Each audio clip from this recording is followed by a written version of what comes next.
One good thing about living by the cemetery is that it really keeps you humble. Welcome to The Big Puzzle. In this podcast, we explore the subtle connections between science, religion, politics, economics, and history. One piece at a time, we unveil the big picture of this shared experience that we call life.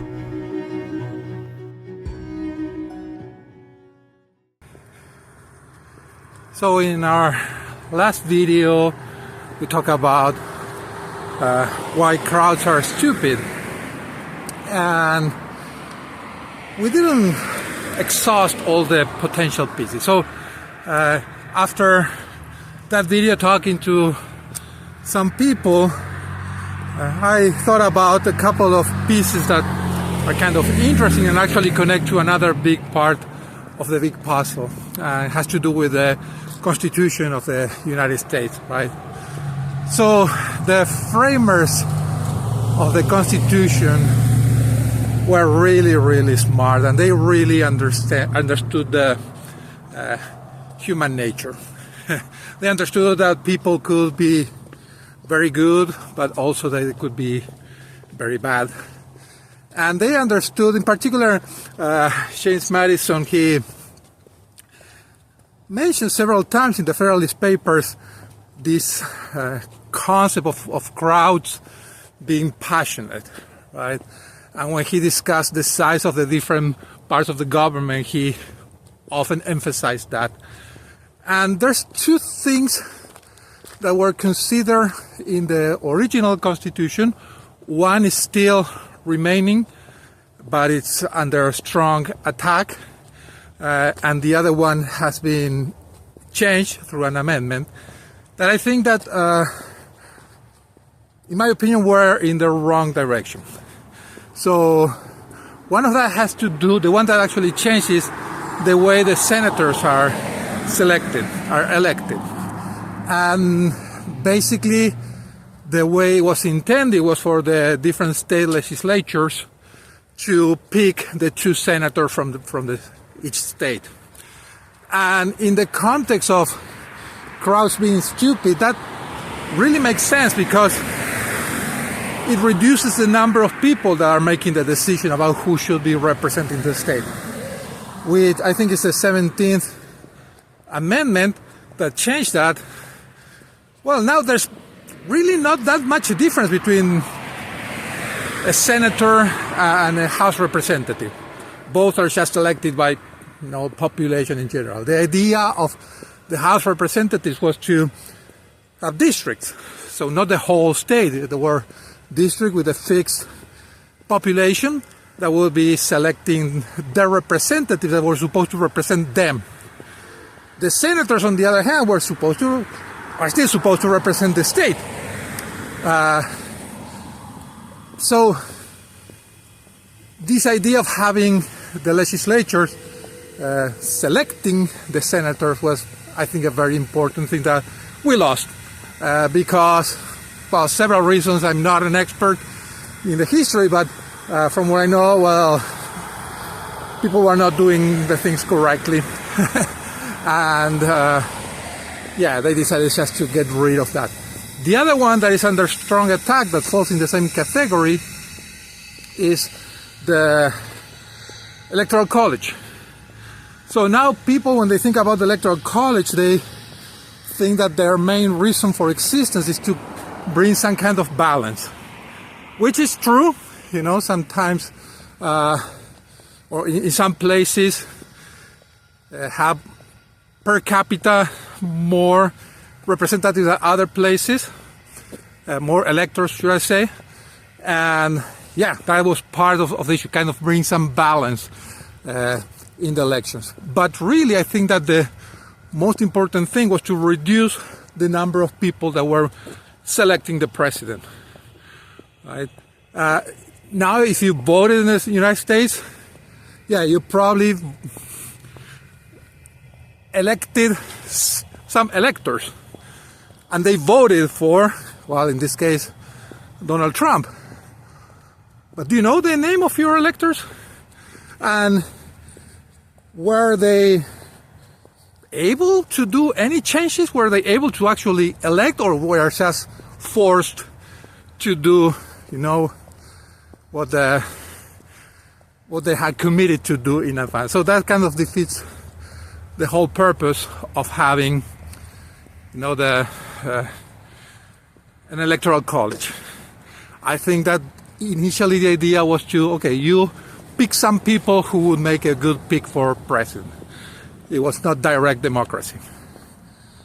So those are kind of two pieces that connect. There's a lot of other pieces connected to the Constitution, and most likely we're going to be talking about them in some other episode.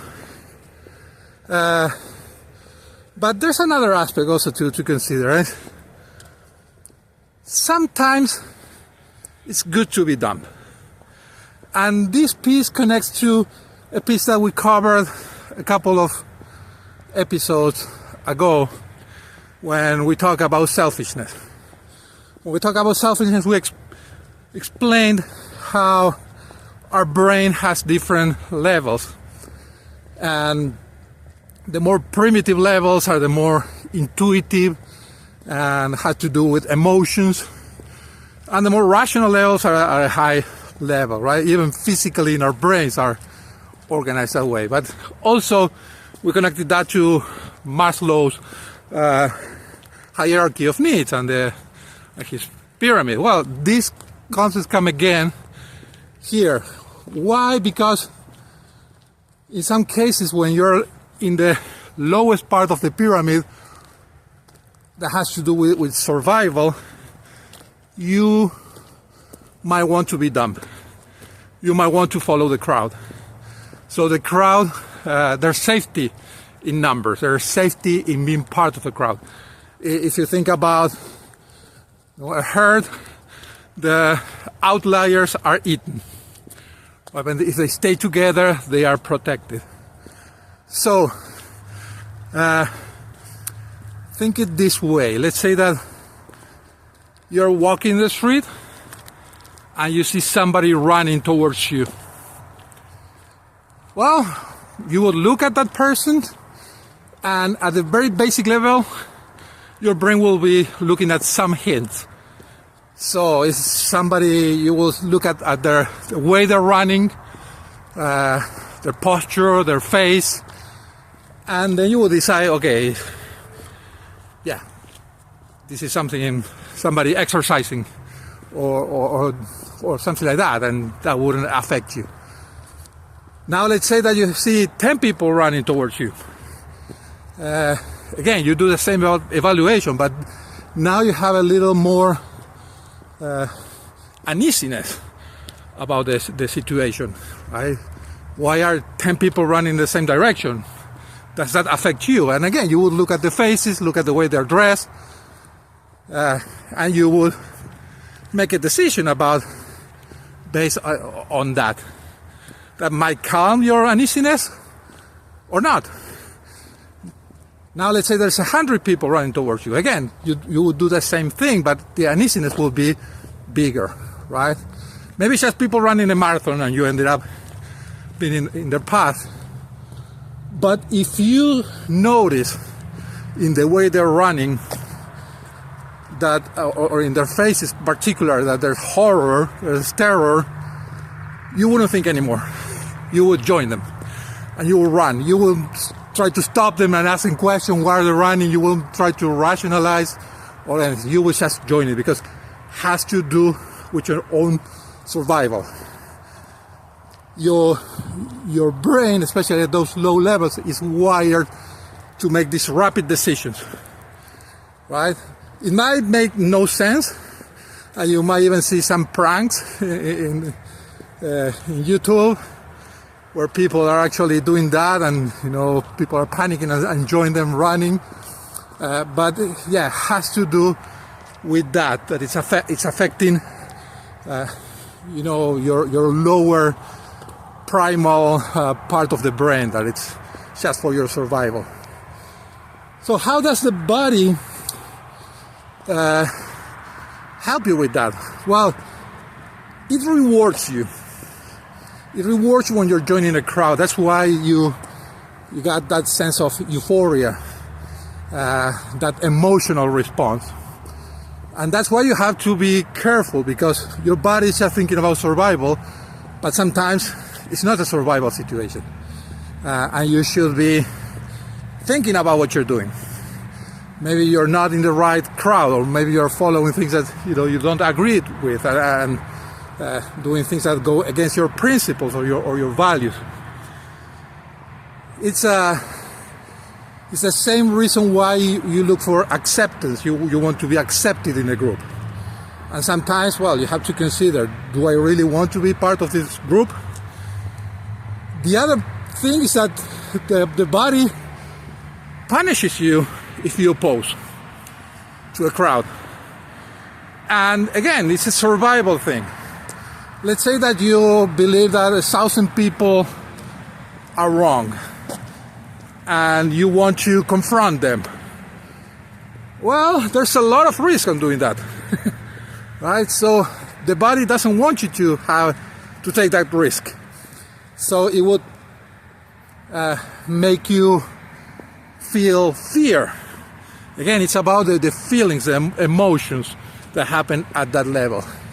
That's why people also fear talking in public, because it's the way the brain prevents us from taking risks. So this kind of connects other pieces to those original ones.